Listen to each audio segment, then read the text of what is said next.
శ్రీ మహాగణాధిపతయే నమ. ఐం మహాసరస్వత్యే నమ. శ్రీ లలితాంబికాదేవి నమ.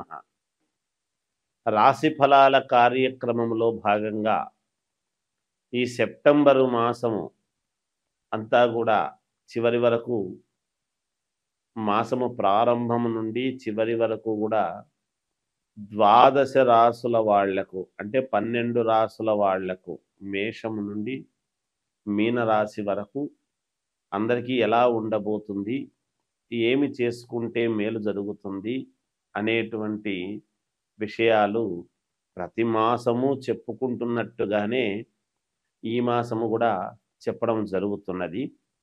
అయితే ఈ మాసంలో 1వ తేదీ నుండి చివరి వరకు అన్నప్పుడు మధ్యలో వినాయక చవితి పండుగ వస్తూ ఉన్నది. అలాగే ఏ రాశి వాళ్ళు వినాయక చవితి పండుగ రోజు ఏమి చేసుకుంటే మీ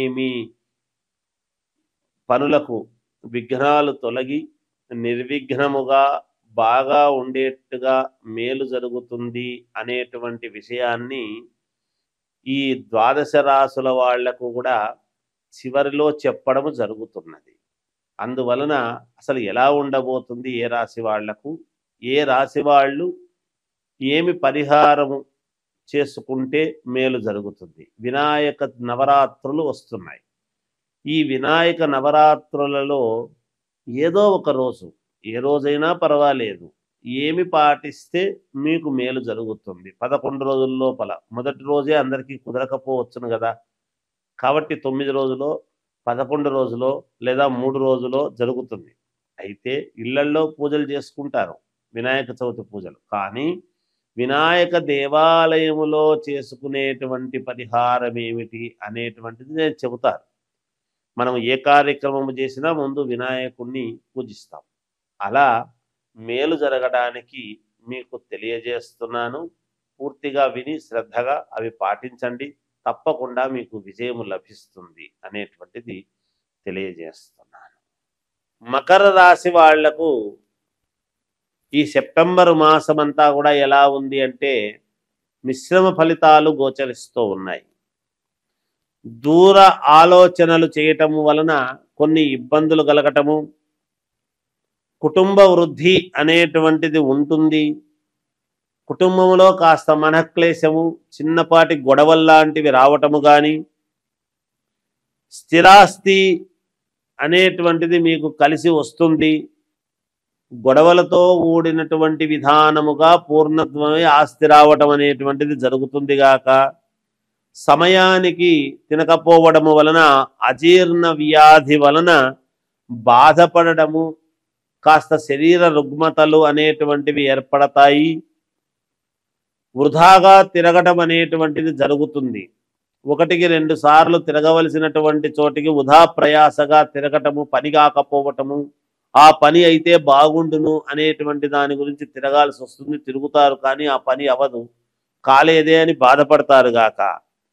ధన వ్యయము అనేటువంటిది ఉన్నది. ఉన్న ధనాన్ని వ్యయము చేసుకోవడము కూడా ఉంటుంది. తెలిసిన వాళ్లకు కానీ మిత్రులకు కానీ బాగా కావాల్సినటువంటి వ్యక్తులకు అనారోగ్యము, కాస్త ఇబ్బంది అయింది అనేటువంటి భావనతో మీరే దగ్గరుండి ఇటువంటి సమయంలో మీరు 10 రూపాయలు ఖర్చు పెట్టాల్సినటువంటి ఇది బహుశా రావచ్చును, రాకపోవచ్చును, వచ్చే అవకాశాలు అయితే ఉన్నాయి గాక. కుటుంబమునందు వైరములు, అంటే మీరు మాట్లాడేటువంటి ప్రతి మాట కూడా ఎంత జాగ్రత్తగా మాట్లాడినా, ఎప్పుడైతే మనకు అనుకూలమైనటువంటి పరిస్థితులు లేవో, అంటే సమయానికి ఒక్కొక్కసారి తాడు కూడా పామై ఏదో మనకు ఎదురు తిరిగింది అన్నట్టుగా ఇంట్లో వాళ్లతో కూడా కొన్ని మాటలు పడాల్సినటువంటి అవసరము ఏర్పడవచ్చును. తరచూ ప్రయాణాలు చేయవలసినటువంటి ఇది ఉన్నది ఈ మాసములో. వృత్తి వ్యాపారము చేసుకునేటువంటి వాళ్ళు మాత్రము పై అధికారులతో మన్ననలు పొందుతారు గాక. దైవానుగ్రహము చేత మీరు మేలు పొందేటువంటి అవకాశము ఉన్నది. నిరంతరము దైవ ప్రార్థన, ఇంటి దేవుణ్ణి తలుచుకుంటూ ఉండండి, మేలు జరుగుతుంది. ఏది ఏమైనా మీ కులదేవునికి ఒక్కసారి కుటుంబం అంతా కూడా వెళ్ళి రండి. ఇంకా మేలు జరుగుతుంది. ఇంకా మెరుగైనటువంటి ఫలితాలు మీకు సాధించుకోవాలి, మేలు జరగాలి అన్నప్పుడు ఈ గణపతి నవరాత్రులలో ఏదో ఒక రోజు, పర్టికులర్గా ఈ రోజే అని కాదు, ఏ రోజైనా పర్వాలేదు, మీరు శనగలు 1.5 కిలో శనగలు తీసుకొని, కాస్త బెల్లము 1.5 కిలో తీసుకొని, అలాగే ఒక బంగారు వర్ణము కలిగినటువంటి రవిక గుడ్డ, అంటే పసుపు ఎరుపు కలిగినటువంటి బంగారు అంటే గోల్డ్ కలర్ రవిక గుడ్డ తీసుకొని గణపతికి ఇవ్వండి, అక్కడ అర్చకుడికి ఇవ్వండి. ఇచ్చి మీ పేరుతో అర్చన కానీ పూజ కానీ చేయించుకోండి, మీకు తప్పకుండా మేలు జరుగుతుంది. విషయం ఏమిటి అని మనం ఒక్కసారి చూసుకున్నట్లయితే, శ్రావణ మాసం అయిపోతూనే భాద్రపద మాసము వస్తుంది. భాద్రపద శుద్ధ చవితి వినాయక చవితి.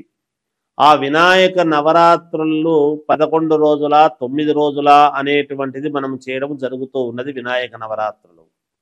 అయితే భాద్రపద మాసము అనంగానే కలవు చండీ వినాయకవు అని, కలియుగములో చండీ అంటే అమ్మవారు పార్వతీదేవి కదా, అందువలన అమ్మవారిది వినాయకవు అన్నాడు.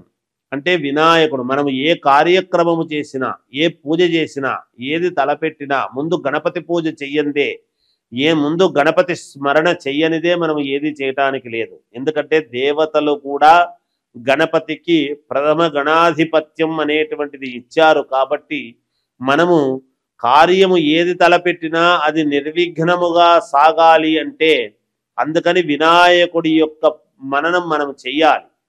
అందుకే ఏదైనా ఒక శుభకార్యం చేస్తున్నామంటే ముందు వినాయకుడిని చేసి పెట్టకూడదు పసుపుతో. అలా వినాయకుడిని చేసి పెట్టాము అంటే కార్యక్రమం అంతా ఆలస్యం అవుతుంది. వచ్చి పీటల మీద కూర్చున్న తర్వాతనే ఇంకా వినాయకుడిని చేయడం అనేది జరుగుతుంది. ఇది మనం గుర్తుంచుకోవాలి. చాలామంది పూజారులు కావచ్చు, పౌరోహితులు కావచ్చు ఇది పాటిస్తారు చాలామంది. అలా విఘ్నాలు కలిగించేటువంటి వాడు వినాయకుడే, ఎవరో కాదు. అందుకనే మనము ఎటువంటి విఘ్నాలు లేకుండా నిర్విఘ్నముగా సాగాలి స్వామి అనేటువంటి ఇదితో మనం వినాయకుని పూజలు చేస్తాం. అటువంటి వినాయక నవరాత్రులు అనేటువంటివి మనము జరుపుకుంటూ ఉంటాము ఈ యొక్క ఇదిలో. తర్వాత ఈ నిమజ్జనము అది అయిన తర్వాత వెంటనే మహాలయ పక్షాలు ప్రారంభమవుతాయి 18వ తేదీ నుండి. మహాలయ పక్షాలు అంటే ఆ పక్షమి 15 రోజులు మనం ఏమి చేయడానికి ఉండదు. మహాలయ పక్షాల్లో అంటే పితృకార్యక్రమాలు అవి చేసుకోవటానికి చాలా ఉపయోగపడతాయి. అంటే పొరపాటున గనక మనం ఎప్పుడైనా పితృకర్మలు చేయకపోతే లేదా పితృదోషాలు ఉండేటువంటి వాళ్లకు వంశపారపర్యముగా మేము ఎంత కష్టపడుతున్నా మాకు బాగా జరగడం లేదు గురువు గారు, ఏమి దోషం ఉందో ఏమో, మా జాతకాల్లో మేము అన్నీ చూపించుకున్నాము, మరి ఎందుకో మేము ముందుకు వెళ్ళలేకపోతున్నాము, మేము ఈ వ్యాపారంలో కలిసి రావడం లేదు, ఈ ఉద్యోగంలో నాకు ఇబ్బందిగా ఉంది, లేదా ఇది జరగడం లేదు అని వస్తారు. చాలా మందికి పితృదోషాలు అనేటువంటివి ఉంటాయి. ఈ పితృదోషాలు అనేటువంటివి ఎక్కడి నుంచి వస్తాయంటే మనము చేసేటువంటి పనులు మన పిల్లలకు రావటం అనేటువంటిది జరుగుతుంది. అందుకనే మనము పుణ్యము చేస్తే పుణ్యము పిల్లలకు వస్తుంది, మనం ఏదైనా ఇబ్బందులు చేస్తే ఇబ్బందులు పిల్లలకు వస్తాయి. అది గమనించాలి.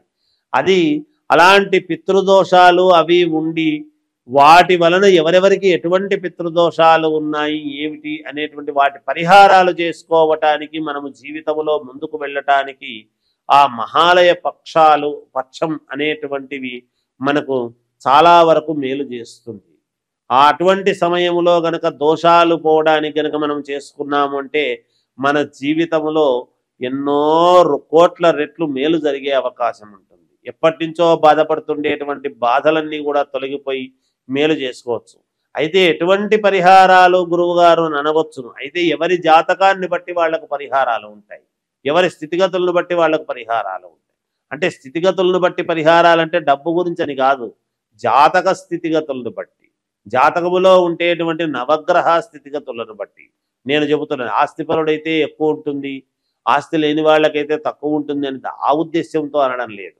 అంటే ఉన్న గ్రహస్థితులను బట్టి, వాటి యొక్క కర్మ ఫలితాలను బట్టి, పితృదోషాలు ఎటువంటి ఉన్నాయి ఏమిటి అనేటువంటిది చూసుకొని ఎటువంటి దోషాలను మనము పోగొట్టుకుంటే మేలు అనేటువంటి దానికి మహాలయ పక్షాలు ఉన్నాయి. ముందు వినాయకుడి యొక్క పూజలు జరుగుతూ ఉన్నాయి, నవరాత్రులు. ఇవి రెండూ కూడా భాద్రపద మాసములో రావటము విశేషం. ఎప్పుడూ కూడా భాద్రపద మాసంలోనే వస్తాయి. దీంట్లో పెద్దగా ఏమీ ఆలోచన ఏమి లేదు. అంటే పౌర్ణమి వరకు చూడండి, భాద్రపద శుద్ధ పౌర్ణమి వరకు వినాయకుడి యొక్క వ్యవహారాలన్నీ కూడా నడుస్తాయి.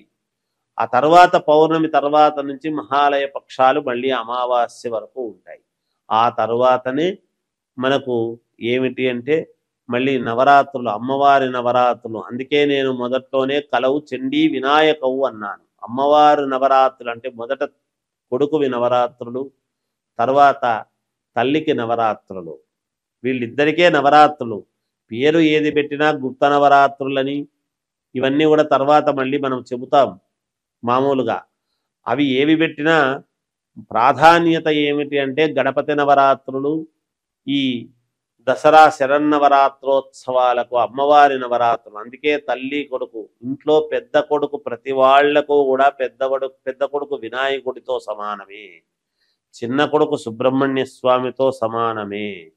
అదేమిటి గురువు గారు ఒకవేళ 3-4 కొడుకులు ఉంటే అని అనుకోవచ్చు. నేను మాట వరుసకే చెప్పాను పెద్ద కొడుకు వినాయకుడు లాంటి వాడు అని. ఎందుకంటే బరువు బాధ్యతలు వినాయకుడికి తెలిసినంతగా ఎవరికి తెలియదు. అందుకని ఆయనకు మనము ఆరాధించడంలోనే మన బరువు బాధ్యతలన్నీ కూడా తొలగాలి, మేలు జరగాలని కదా మనం పూజిస్తాం. అందువల్ల చెప్పాను. ఈ భాద్రపద మాసాన్ని అందరూ కూడా